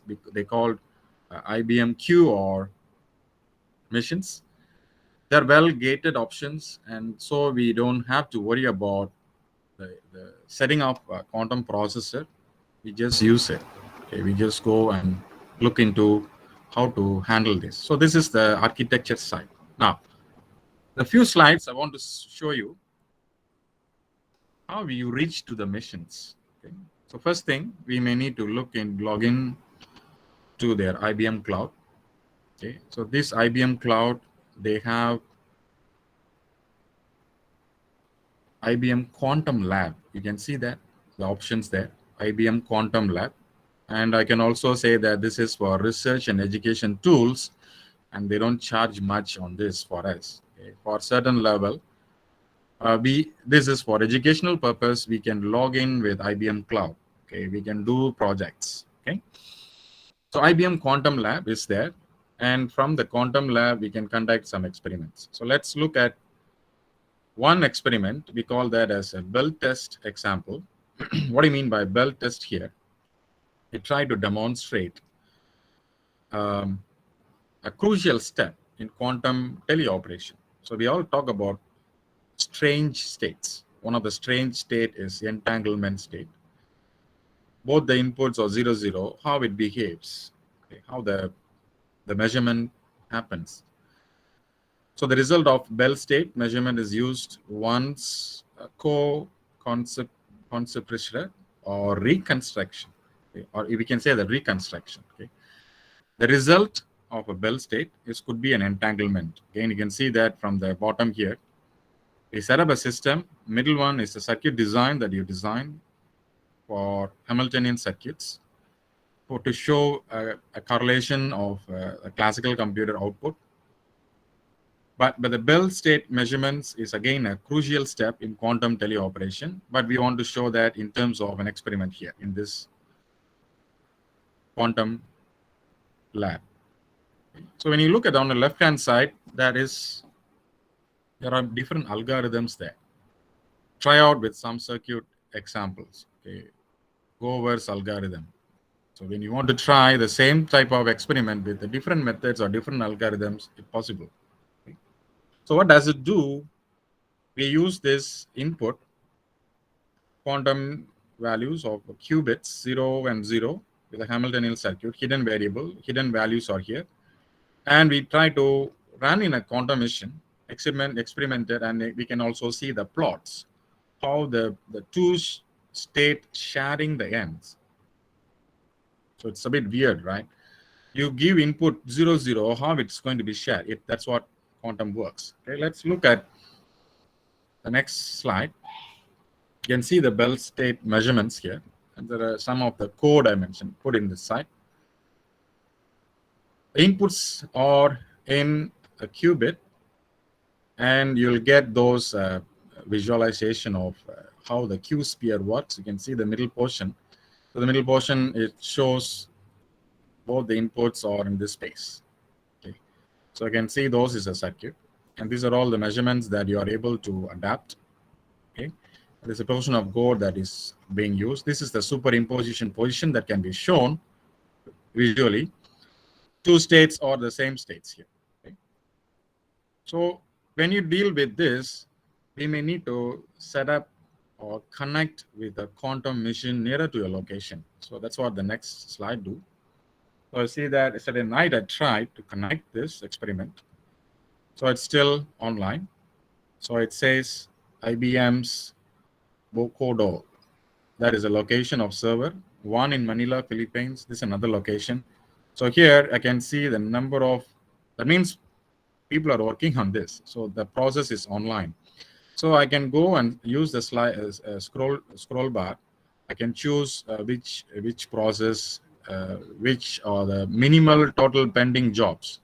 I'm also logging. Someone from the other part of the world also log in using the same cloud, IBM cloud, quantum machine, right?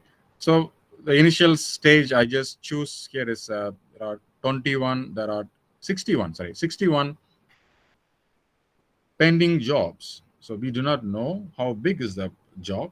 So we have to wait. So what we can do, what I did, I just changed to a different location. Then I can get some output. So here you can see some, just want to show Manila location is 18 job. So I can switch a least amount of pending jobs so that I'm able to get my results quite optimistic, quite faster, okay, or optimize it very faster, okay. So what I can see from next slide, so you can see that these are the status completed. So I use another location, Bellam server. It's a location we need to. It doesn't matter where is located. You just go and look at what job is minimum of job. Just connect with that. Okay. So the experiment's connected, and you can show some measurement outcomes here. Okay, you can see those. These are the frequencies. Even though you give 0 input, entanglement happens with Bell state, and you're able to get some measurements output.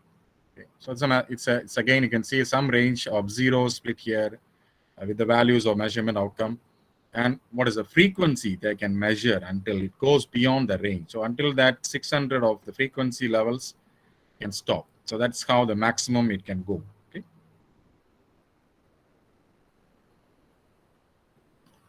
Okay. Now you roughly know what is this, and you are able to connect. What is the next step? Without method or techniques or algorithms, we cannot work on this, right? So the one experiment I've shown you earlier is a Bell state. It's again a measurement experiment. Okay.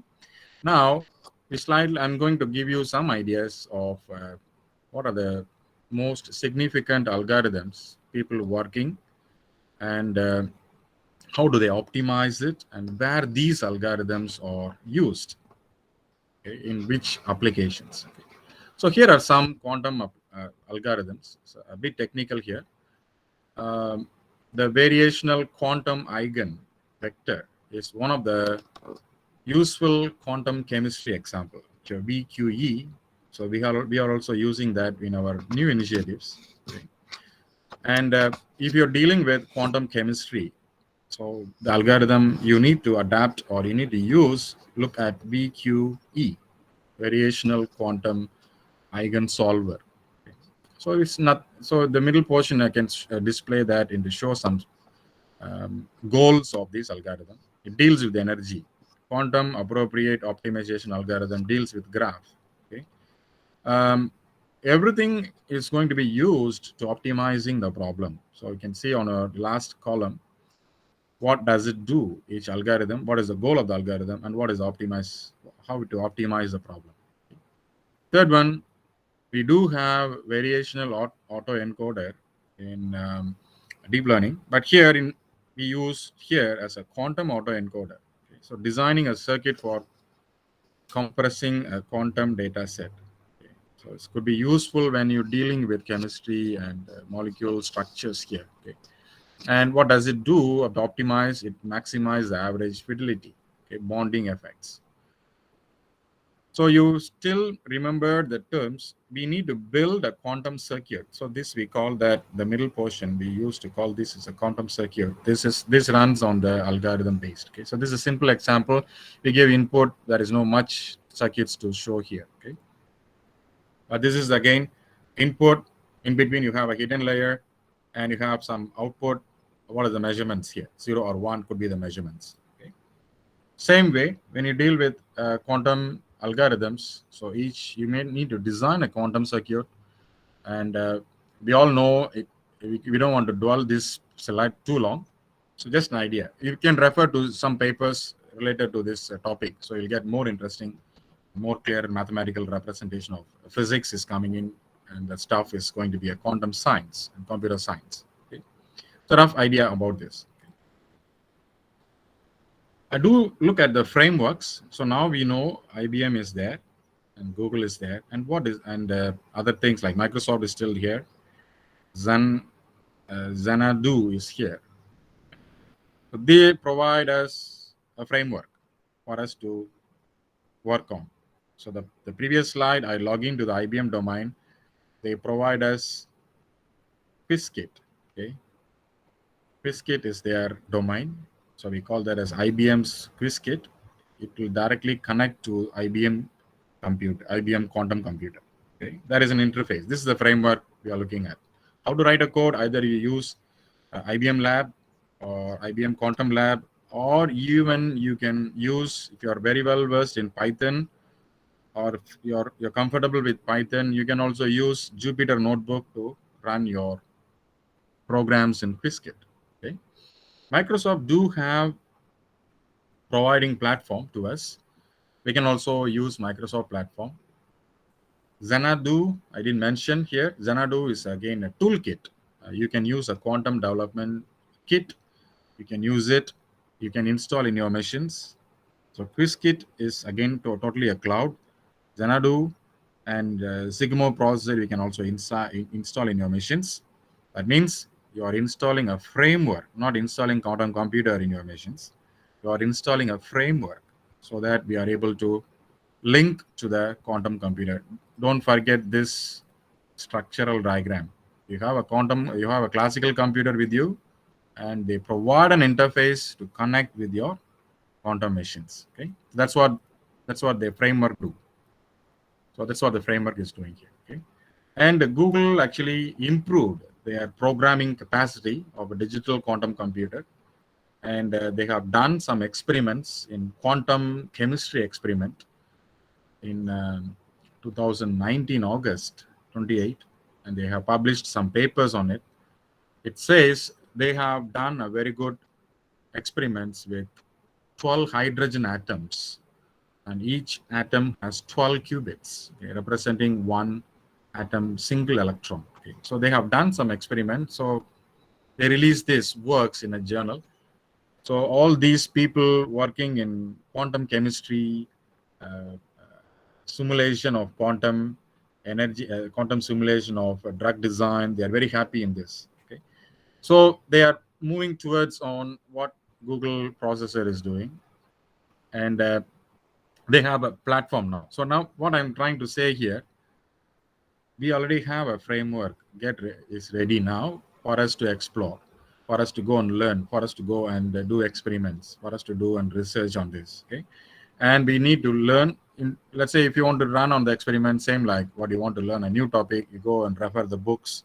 Same thing here. Okay, let's look at some applications. We move on to some other directions now. Sorry. So application here, I mentioned more towards on new materials or drugs. Okay? They can do simulation. The second one is good application here is quantum chemistry and machine learning using cryptography, cybersecurity, cryptography. They are also using quantum computers or quantum machines or quantum algorithms. So our interest is current work on chemistry simulations or drug target interactions. So I'm just tried out something on that direction. Okay, but people working on green computing, green architecture, green environment, what we call that as green computing, they are also working on this quantum mechanics or quantum chemistry base. So because when you deal with emission of carbon dioxide, so we will be doing this kind of measurements in factories and so on. Okay, we do have a green computing options now. We have a research in green computing, but it could be leading to them. It's a speedy type of processing power when you deal with this type of application. So that just slide will explain an amount of applications hugely interacted. So you can find, for example, you can ask me, Is there any work on quantum computing for business? Yes. And you can look at the big companies like McKinsey website. They are talking about this. Okay. In what angle they are looking for it. Okay. Either a quantum simulation based of your results in joining with machine learning, or you want to go for quantum communications in terms of algorithms. So they are dealing with that. So financial business is the topmost priority on this. All these fintech big companies are working on behind the scene of quantum computing. Okay. So secondly is your simulations of drug manufacturers, pharmaceutical companies. So these are all the various areas they are working on these applications. Okay. Well, now these are the application side. Now we look at the link, the marriage between classical and deep learning. Okay. For you all know that what is classical computer? Classical computer can do neural networks, but how we do quantum deep learning? Okay. So this slide will just look at some. I have some.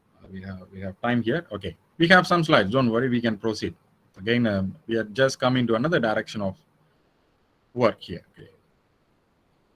How we need to use deep learning representation in terms of quantum computing. So when you look at this diagram, we can see quantum neural networks refer three different categories: quantum classical data. Then we have a classical computer with the quantum data, and the quantum computer with quantum data. It's a bit strange to explain, right?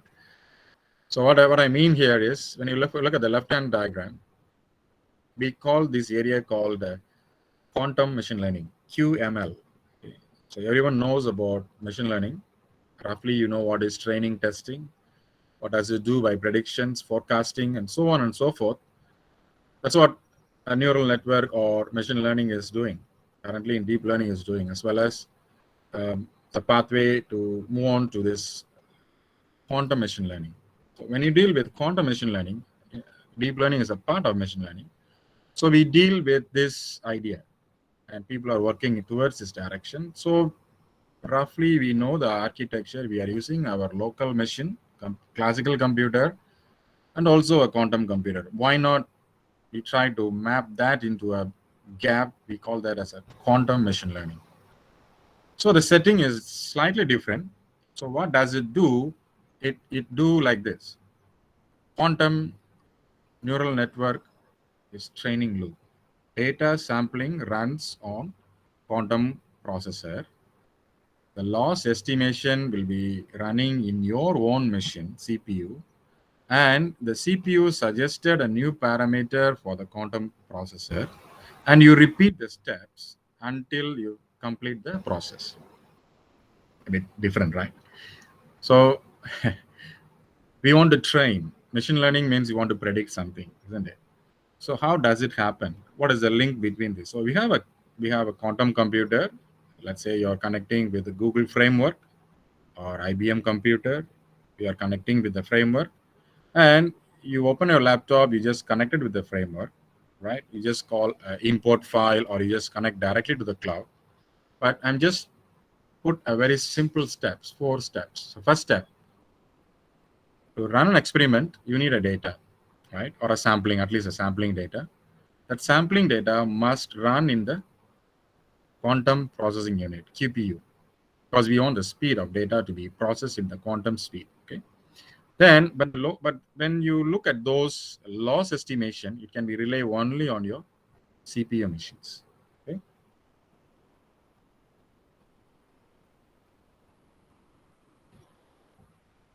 We can still go, right? Yeah. Yeah. And if you want to tune the parameters, you want to speed up the experiments, or you want to cut down some values, adjustment cannot be done in the quantum processor. The adjustment can be done from the CPU, your machine, okay, classical computer side. So we do the same process until you find a solution. Okay. So we call this as quantum computer learning, or we say that the training loop is supposed to be more on quantum processor on the data side, the parameter adjustment on the CPU side. So you must understand this. So you don't go and disturb the processor. That's a nuclear fission type of experiments is going on in QPUs. Okay, so that this is the main link here. So when you look at this combination of this, get a bigger, clearer picture here. Now we can see this Google processor. C is a Sycamore processor times with your TensorFlow framework. So they call that as TensorFlow Quantum. Okay. So combining the quantum and classical representation. So previous slide I mentioned about preparation of quantum data set and the evaluation in the middle of a quantum model and the sample average. So you can also evaluate your model, and you can also give a parameter updates to the blue one is the quantum model, evaluate cost function, come out to your classical computer. Okay. So this is the setup done by Google, and this is how your Sycamore processor works. Okay. The Sycamore processor framework is given ready. They call TensorFlow Quantum. We can also download in our machines. That is a framework they have designed for us.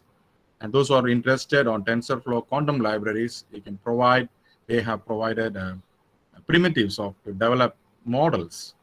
So again, when you deal with Python programming, it's not a big deal for us. But however, when you develop quantum circuits, you may need to learn that concepts. Okay, so programming wise, for the classical computer, programming wise is a Python programming or TensorFlow. But when you deal with quantum processing circuits, you have to deal with learning on the quantum processes. What are the circuit designs? What are the notations they use? Basically, linear algebra quite a lot of linear algebra there involved. Okay? So a quantum neural network is used to describe parameter quantization computational model, and it is best for a quantum computer. So that we use the term called interchangeable parameterized quantum circuit. Okay. PQCs. Okay, so this is how it works in this direction. Okay, so this is again, you can see a lot of variational type of algorithms involved. In this case, a quantum thermalizer algorithm used to learn from the classical neural network to a quantum neural network designs. Okay, so this is the bridging between the gap. What is deep neural networks and what is quantum neural networks? So now we know roughly. I have shown the architecture. I have shown you some output. The output shows that you are able to connect to IBM machine through cloud computing. And if you want to install your framework, let's say you want to use a Google framework like TensorFlow Quantum, this is how it works. Okay. Now we move on to some work that we have done and some initiatives, some initial results. Okay, but when you deal with, we talk about applications, right? So in previous slide we talk about applications. The applications is on materials. Okay, materials or drugs, or they can find pharmaceuticals or using or quantum chemistry, or so we working on drug discovery projects. So what we are doing is the last one, the drug target interactions. So we don't deal with drug property predictions. We deal with some interactions. Okay, how a drug interacts. Okay, so when you are working with quantum computing, a good amount of work is being proposed, and many computers or many companies and pharmaceutical companies are adapting the Google framework, and they are experimenting it. Because in the previous slide I'd mentioned, Google has done an experiment in 2019, August 28. It's purely a quantum chemistry experiment, and really impress all the pharmaceutical companies. I'm not very sure. Maybe our vaccine could be generated once. Okay, they don't mention our secrets because I really wonder how quick the vaccines are coming down now. Right? Could be one of the reasons, but they don't do much on the interactions here, but they may have some simulation runs. Okay? That's what it works. So the idea here, when we worked on this drug discovery projects, in terms of quantum, we just focused on graph neural networks. But when you look at the previous slide, I mentioned about there is a quantum machine learning. So we are finding an algorithm which is closely related what we are doing currently now, which is graph neural network. It's again available as quantum graph recurrent neural networks. Okay, so this is a neural network available now, and it works tied with variational quantum encoder. So we just use that methods. These are the literature that we take. The highlighted ones you can see from here. These are all the quantum neural network algorithm that we are looking at in the work that we initialized. Okay. Before show you some of our new initiatives, let's look at what does it mean here. Okay. Don't forget about the equations here. Just put that in terms of some idea. What is the main focus here? You look at the pink one, I use the word classical. Then the blue one is quantum. Okay. So now you know the matching here. The experiments are done to calculate some parameters. It's in a classical machine. The processing done in quantum machines. Right.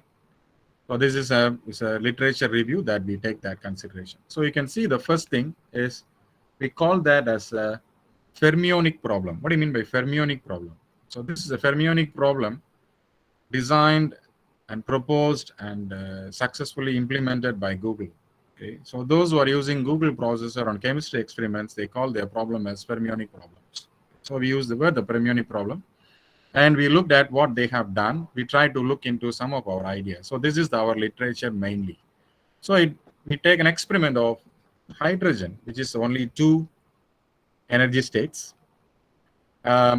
As you know that from the previous results, no need to redesign any quantum circuits. We just use and try to look at what is actually happens when you do the experiments with hydrogen molecules. So it can give us a good behavior of atomic distance when you deal with this eigensolver simulations. Okay, I can use that from one of our output that we can see with variational quantum energy encoders or energy encoders or variational quantum encoders. Okay. Second way of working, we deal with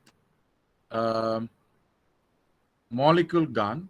So molecule GAN is again our second initiative that we take that as a literature for the work that for the new initiative. What does it do? It generates molecules and it has a discriminator and a rewarder work. Okay. When you look at the second diagram, we call that as a generative adversarial network. So which is a very classical work in deep learning. Generative adversarial network. You would have seen this output, something like you are talking like Trump, or your Trump talk like you, something like generative. You can do a generative of adversarial network of pictures, morphing of pictures. We take some idea, the same concept they have used for molecule GAN. Molecule GAN is again generating of synthetic drug structures or molecule structures. Okay. So that's what one of the work done in 2019. We take that as a literature site for our new initiatives. Okay. So those were very new with graph neural networks. Just a quick example. So we have a methanol drug, and this is the equivalent graph table. Everyone very well have the knowledge of Facebook. Facebook use also graph neural networks, and how this graph neural network involved in a graph, quantum graph neural networks. This is how it looks. Okay, I just want to show the structures. I'm not going to the equations. Don't worry. So we call this as Hilbert space. So if it is a small network, if it is a complex network, if it is much more complex, or it is a hyperpobic, everything is there. This is like really complex. You know that how it works and how it is get connected with each other. The simple ones could be the design of a quantum circuit, or it could be the boxes. It could be enormous. Okay, we can say that we can treat that as a tree structure, or it could be efficient in terms of anesthetic structures. Okay, so these are the terms we use when you deal with physics and chemistry. In computing, we may need to use the same thing. So this is a very latest paper on this quantum graph neural networks. If you're interested in this direction, you can find that. So the reason I'm showing you here, the direction is moving towards on quantum computing. It doesn't stop with deep neural networks. So this is how the work going on with molecule structures and so on. Okay, this is one approach, and we have used convolutional neural network in terms of graph in our labs currently, and we have worked with one master student. We have some results on only the graph convolutional neural network. It's not an output of quantum neural networks. Just want to show you this idea. Just keep the equations. We have done some work on this. Yeah, we have used algorithm structure. We called graph generalized aggregational networks. We have some results on that. Okay, we have some results on that data sets. Okay, so this is our new initiative. So the previous slide, I just show you a skip or something. Means that that was all happened until now using a classical deep neural network approach on graph neural networks. Right? Now we move on to our new initiatives. How to use quantum generative adversarial network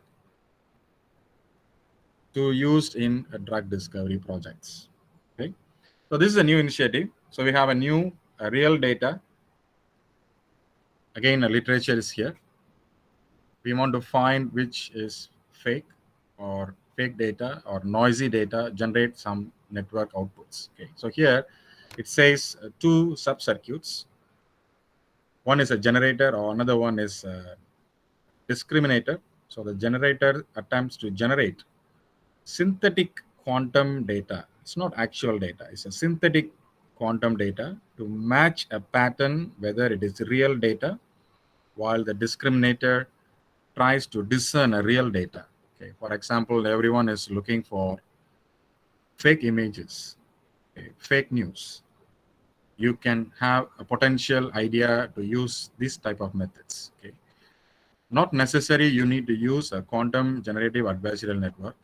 You can also use deep learning with generative adversarial network to find whether your image is fake or your data is fake and so on. So here we use a similar concept, but we run this data in the quantum processor. That's the idea. Okay? Don't forget that. So quantum generative adversarial network, all the data processed in terms of quantum processor. So here there are the real data is, again, we use the word quantum, synthetic quantum data to match to the real data. Okay, we want to find the discriminator whether the data is real or fake. So that's how generative adversarial network works. But here we generate the data set using a synthetic quantum data in a quantum processor. Okay, and we have some initial molecule results. We try to adapt this. 2021 quantum generative models. People worked on this process. So we try to adapt these ideas in our work that could be coming soon. So we propose a qubit efficient quantum gun. And this is our largest molecule approaches that we propose now. Okay, so you have data set, what we have done in the graph neural networks. We want to use the same neural data sets, and we try to parameterize in quantum circuits, generate the atom layers of synthetic molecules. Then with the help of RD kits, properties verification, we want to find whether our artificial synthetic drug is really matched with the actual drugs. Okay, so this can be done, but when you imagine that when you go and do this kind of work in a pharmaceutical company, that will take a long time. But now with the use of computational power and the use of quantum computing power, we are able to do this. Okay, and this is our new initiative that we are proposing, or we are going to work soon on this area. Okay. Well, what we have seen, we have come up with long hours of looking at the slides.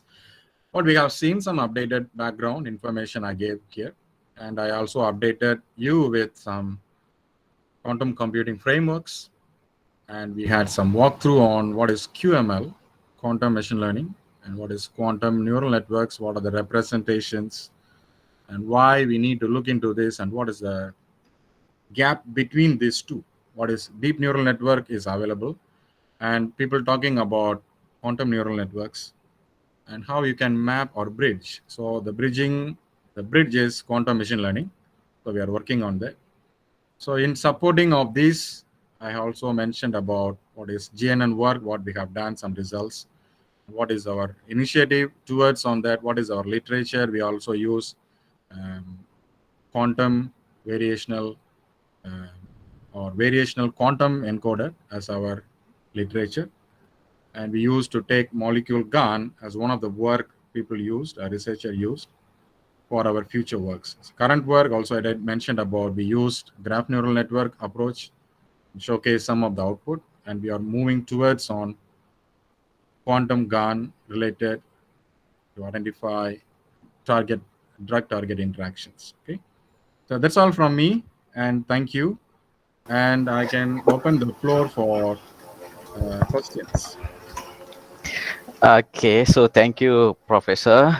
Is it Professor Dr. Joshua? So now we open for questions. Okay, any participant want to ask any questions? Or y'all can be state in our chat box too. Yeah, please feel free to ask. Whatever I know, I can answer.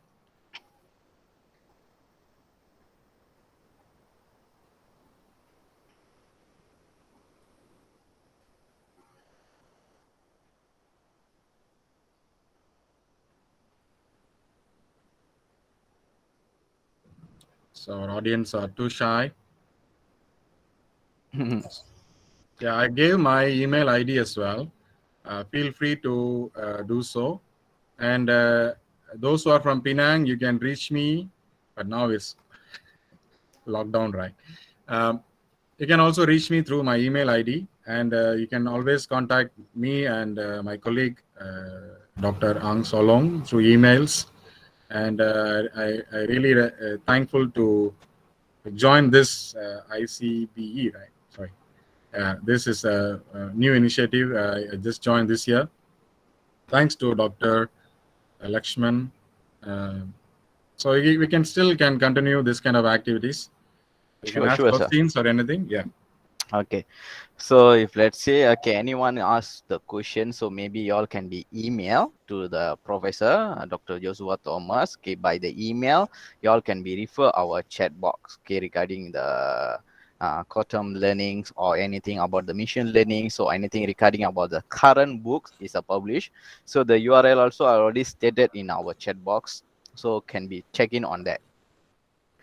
Okay, before we going to end our webinar section that's organized by the ICB publication, collaborate with the MBOT. Okay, so we take a picture with the Associate Professor Dr. Joshua Thomas. So I need all of you try to switch on your camera. We take a snap with him.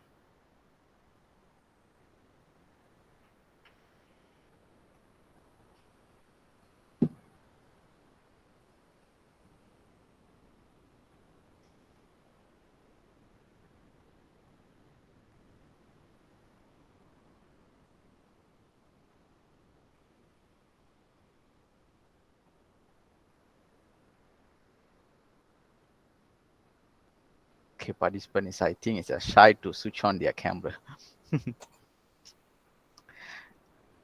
Okay, 1, 2, 3. Okay, once again, I will stop first these things. Okay, this picture, and then second. Okay, second, 1, 2, 3. Okay, all right.